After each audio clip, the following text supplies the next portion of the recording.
Welcome to stone dictation. Dictation 5 second बाद शुरू होगा। Ready start. मनुष्य एक सांसारिक प्राणी है। संसार के भौतिक मायाजाल का हमारे मानस पटल पर प्रतिपल प्रभाव पड़ता है। कर्मों के प्रवाह में बहते हुए हमें उचित अथवा अनुचित का आभास ही नहीं होता।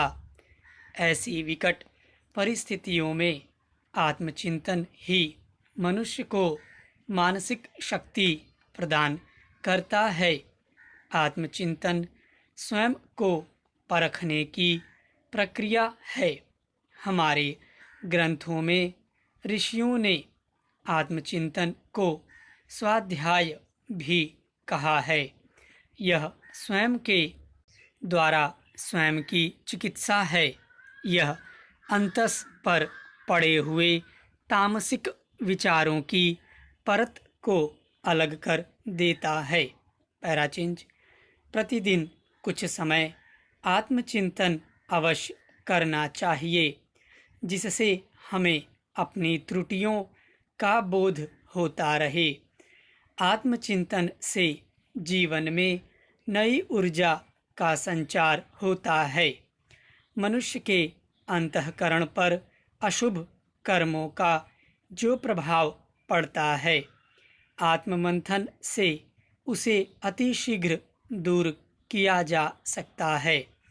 सांसारिक कार्यों में मनुष्य कई बार इतना तल्लीन हो जाता है कि वह अपने जीवन की स्वाभाविकता से वंचित होकर दुखों के अज्ञात बोझ को न चाहते हुए भी लादे फिरता है। भौतिक जंजाल से ग्रस्त होकर विवेकहीनता के साथ न करने योग्य कार्यों को करता रहता है।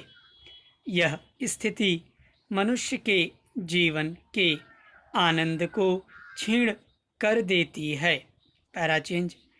महात्मा बुद्ध ने आत्मचिंतन के विषय में कहा है कि मनुष्य जितना अधिक आत्मचिंतन से सीख सकता है, उतना किसी बाहरी स्रोत से नहीं।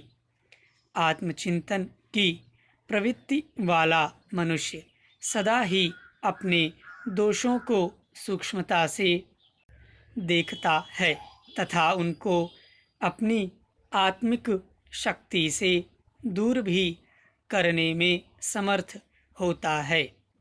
भारतीय चिंतन परंपरा में आत्ममंथन को साधना के मार्ग का प्रवेश द्वार कहा गया है।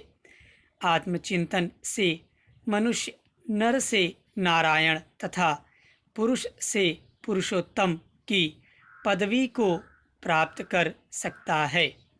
इससे ही अंतर्मन में सद्गुणों की संपत्ति का उदय होता है तथा अधोगति की ओर ले जाने वाली तामसिक वृत्ति पर अंकुश लगता है।